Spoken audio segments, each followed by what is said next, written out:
She's faking it, Claudia Reinhardt hissed, thrusting a crumpled violation notice into my chest. Your little ramp violates community design standards, and I don't care what sob story you have this week.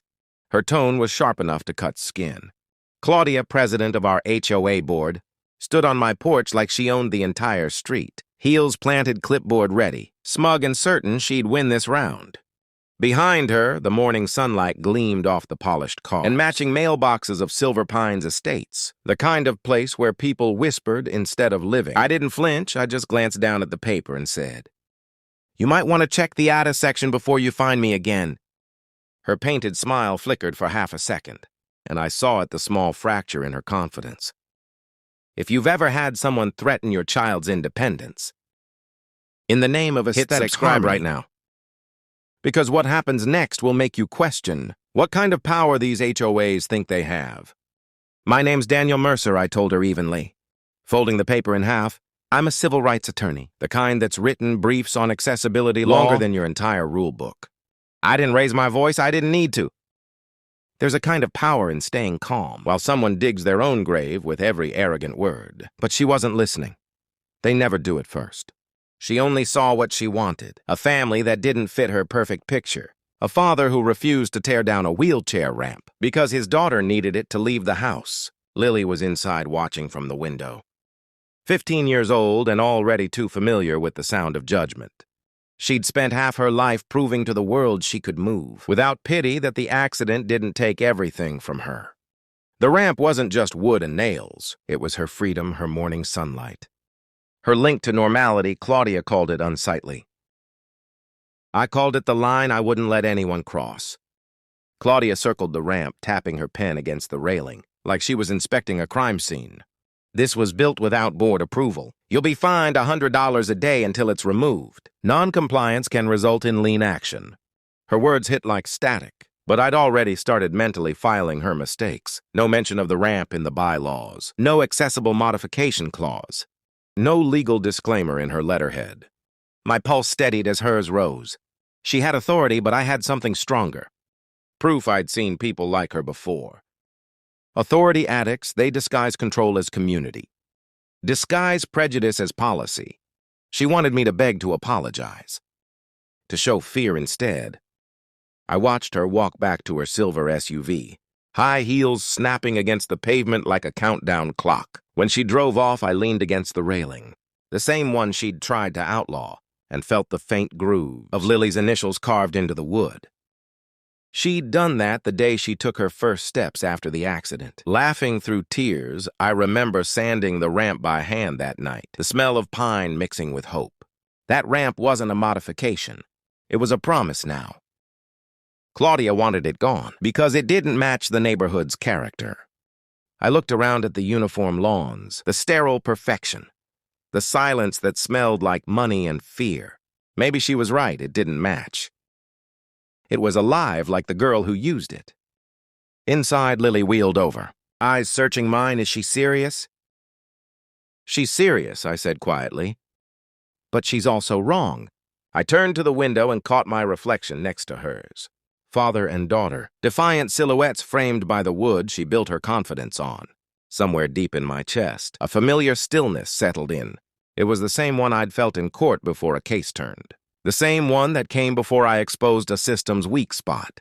Claudia didn't know it yet, but the ramp she tried to erase would become the reason her entire empire fell. Out in the distance, the HOA sign gleamed in the morning sun. Silver Pines Estates, where order creates beauty. I smiled at the irony order was about to meet justice. And this time it would lose. The next morning, the violation signs were already staked into my front lawn. Bright orange warnings fluttering against the clean grass, like some kind of public shaming ritual. Across the street, blinds twitched. Neighbors pretended to be watering their flowers or jogging, but everyone slowed down just long enough to stare. Silver Pines Estates wasn't built for confrontation. It was built for compliance.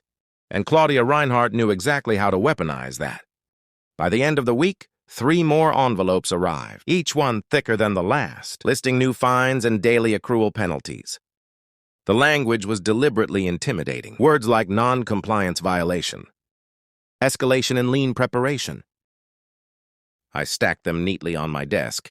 In my line of work, paper trails are both poison and cure. You just have to know which way the wind is blowing. Before you turn the page, I logged on to the HOA portal, scrolling through their so-called community updates.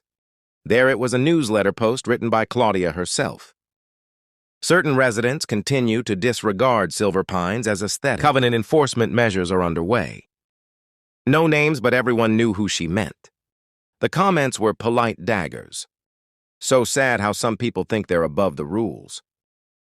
Disgraceful, especially with children watching. I clicked print if this was her opening move. Then I already knew where she'd overstepped. The HOA's power wasn't infinite. It existed only within the boundaries of its charter. And if Claudia was rewriting those boundaries on the fly, she was opening a door I could step right through. Still, it wasn't the fines that stung. It was the effect on Lily. She used to roll outside in the mornings to watch the sunrise. Now she stayed behind the curtains listening to the whispers. "It's fine, Dad," she said once when I asked why. "I just don't want them staring." Her voice was calm, but her eyes betrayed the quiet weight of humiliation. I kept my answer simple. They don't get to decide who deserves sunlight. That night I went through every email from the HOA. Timestamps, sender addresses, attachments. It was all standard until one detail caught my eye. Every message from Claudia's office carried a different footer. Disclaimer, some said Silver Pines HOA Incorporated. Others had no registration line at all. Sloppy. I made a note but didn't dig deeper yet. Patterns tell stories when you give them time to repeat. The next morning, I received a call from the HOA treasurer, a man named Jeff who sounded more nervous than official. "Mr. Mercer," he said, voice trembling. "Claudia asked me to remind you that the fines double if unpaid." After 30 days, I asked one question. "Jeff, can you send me the board's current incorporation certificate?" For my records, a long pause then. That's all handled through Claudia's files." "I don't think I have access to that." Exactly what I expected by evening. The pattern was clear. The HOA had power on paper, but only if that paper was valid. I'd seen this before in my legal career. Expired entities still swinging their weight. Like they were legitimate.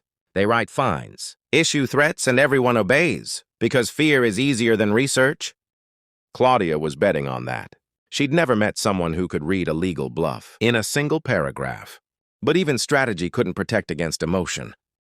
Lily stopped going to school in person for a while. Kids whispered about the ramp case. And one parent even suggested removing her from a class photo. Until things are resolved. That word resolved burned.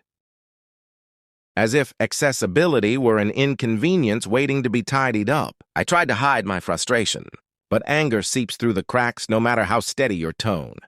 Some nights, I'd step outside and stare at that ramp glowing under the porch light, remembering the sound of Claudia's heels clicking down my driveway. The ramp wasn't just wood anymore. It was evidence 2 weeks later. A new envelope arrived, this one marked urgent legal notice. Inside, Claudia had escalated again. She was threatening a civil claim for safety non-compliance and demanding immediate removal. The irony was thick enough to choke on a woman breaking federal law. To accuse me of endangering the public, I could have replied with a lawsuit right then, but I wanted her arrogance to grow. The higher she built her tower, the harder she'd fall when the foundation cracked. I started documenting every interaction. Video timestamps, emails, photos. My office printer became a quiet accomplice. I didn't just want to win. I wanted it airtight. By the end of that week, the neighborhood had shifted. People were starting to whisper about the board's aggressive tactics.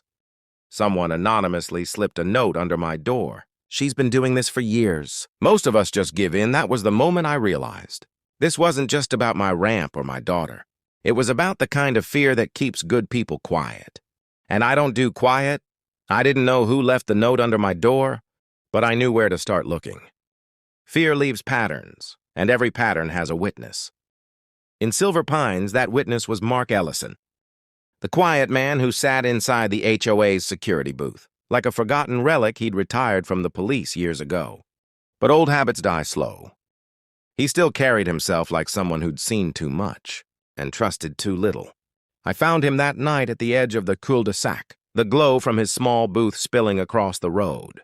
The air was heavy with summer heat, thick enough to hold secrets. He didn't look surprised to see me, just sighed and straightened his back, his hand unconsciously brushing the pocket where his badge used to be. "You shouldn't be out here after dark, Dan," he said, avoiding my eyes. "Claudia's already made this personal. You keep pushing her, it's not going to end clean. I'm not the one breaking the law." I replied, "She is." Mark's jaw tightened. His eyes darted to the small security camera above the booth. Then back to me. "I didn't say you were wrong. I said it won't end clean." That hesitation, the way his hand fidgeted with his key ring, told me everything he knew more than he could say. But loyalty is a tricky thing. People like Mark stay in the middle until something shoves them off balance. "You've seen what she's doing to my daughter?" I said quietly. "You think that's leadership?" He looked away again, lips pressed so tight, the skin around his mouth went white. When he finally spoke, his voice dropped low. "I've been here since before Claudia took over. Used to be, we had a real board, neighbors that cared. Then her husband passed, and she turned control into therapy." I stayed silent, letting him fill the space. He rubbed a hand across his face, eyes flicking toward the window blinds of nearby houses. "People think she's protecting the neighborhood. They don't see how she keeps files on everyone. Photos, complaints, background checks." I told her it was too far. Once she reminded me who signs my checks there. It was the fracture line I'd been looking for. A man torn between his conscience and his paycheck. "I'm not asking you to pick sides, Mark," I said, careful to keep my tone level. "I just need you to remember what's right." He let out a bitter laugh. "Short and dry, you think? Right matters around here. These people worship her. You go up as against Claudia. You'll be the next headline in the newsletter." "She's already writing it?" I said. "But when this ends, she won't be president anymore." "That's not a threat. It's just law." Catching up, Mark's gaze lingered on me, then studying my face the way a cop reads a suspect. Searching for conviction, not bluster. "You really think you can take her down?" "I don't think I said." "I know for a moment." The only sound was the buzz of the sodium light overhead. Then he shifted, leaning forward in his chair. Elbows on his knees. I've seen her do worse than this. "The ramp thing, it's not the first. There was a veteran on Oak Street built a flagpole without permission. She fined him until he moved out." He exhaled through his teeth, shaking his head. "Man lost his house over a flag." He fell quiet, staring down at his hands. They trembled slightly, the way a man shakes when he's done looking away, but hasn't yet decided to act. "You didn't hear that from me," he muttered. "I won't quote you." I said, "But one day you'll want to stand on the right side of this." Mark looked up sharply, eyes narrowing.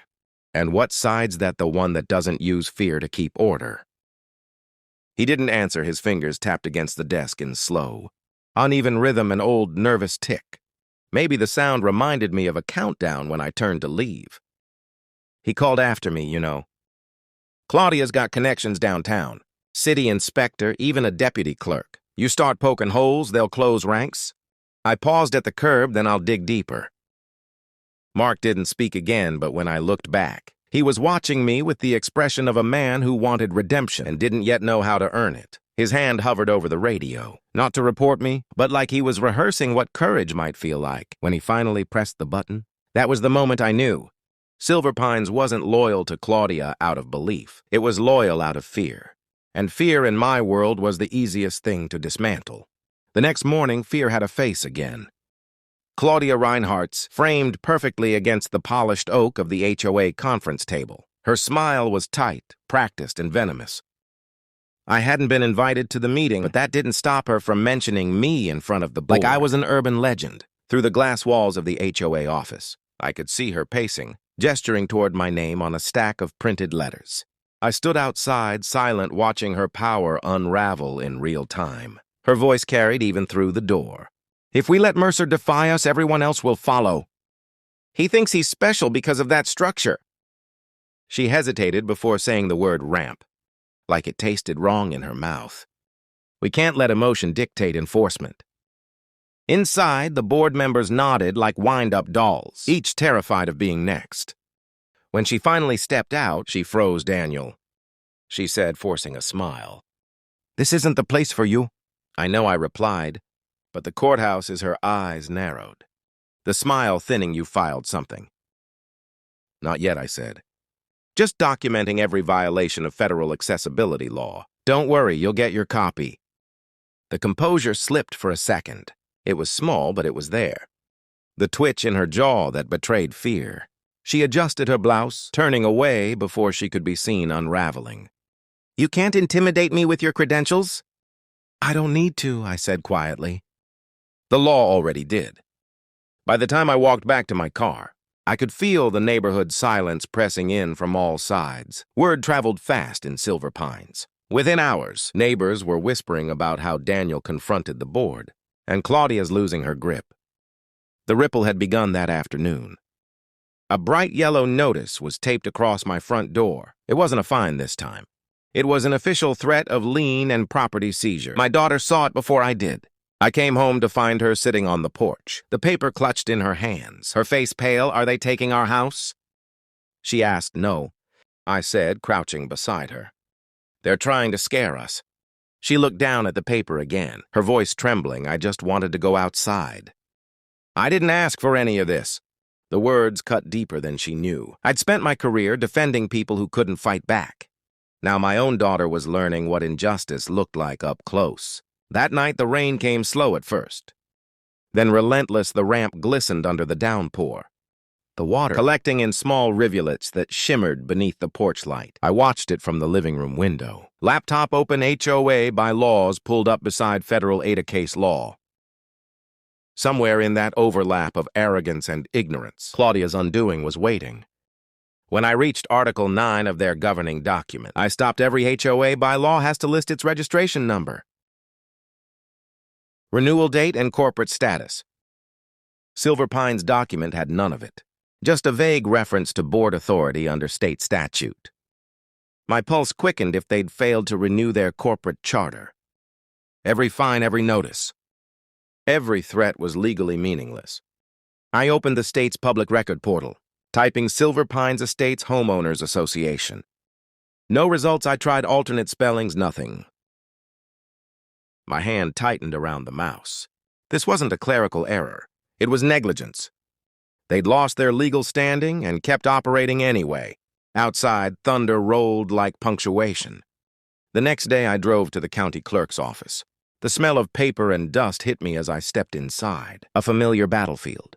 I asked the clerk for the most recent filing on Silver Pines Estates. She flipped through the database and frowned. "That HOA hasn't renewed since last March." She said they're inactive. Inactive, the word echoed like a verdict. I thanked her, took a print out of the record, and walked out into the light rain. It wasn't just about my ramp anymore. It was about every homeowner Claudia had bullied into submission. Under false authority, she'd been swinging a dead sword. And now I had the proof when I got home.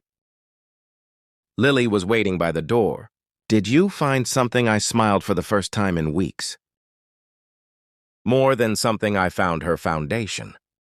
Her eyes brightened, hope flickering back where fear had lived that night. As rain tapped softly against the window, I laid the document beside the stack of fines Claudia had mailed me. One by one, I flipped through them, reading the empty threats of a powerless organization. Pretending to be law, the ramp outside stood firm, untouched, defiant, and for the first time, so did I by morning. The rain had dried, but the air still carried the heaviness of something about to change. I drove downtown to the courthouse, clutching the clerk's printout. That proved Silver Pines Estates hadn't renewed its corporate charter. The ink was barely dry, but it felt like a weapon, forged perfectly for the kind of war Claudia Reinhardt had started. Inside the courthouse, I found a quiet corner near the ADA compliance office, a place I'd visited countless times for other clients, but never for myself. The irony wasn't lost on me. I filled out the official complaint, attaching copies of the fines and photographs of the ramp, each one marked with the HOA's now defunct letterhead. When I handed the folder to the clerk, she looked up and said, "You're not just filing for accessibility. Are you no?" I said, "I'm filing for every homeowner she's ever scared." By noon, word of the filing had reached Silver Pines. I knew because my phone began buzzing nonstop. Anonymous messages from neighbors, some thanking me quietly, others warning me to stop. Power makes people brave in whispers and silent in daylight, but one message stood out. It came from an unknown number, just 2 words she knows. I looked out my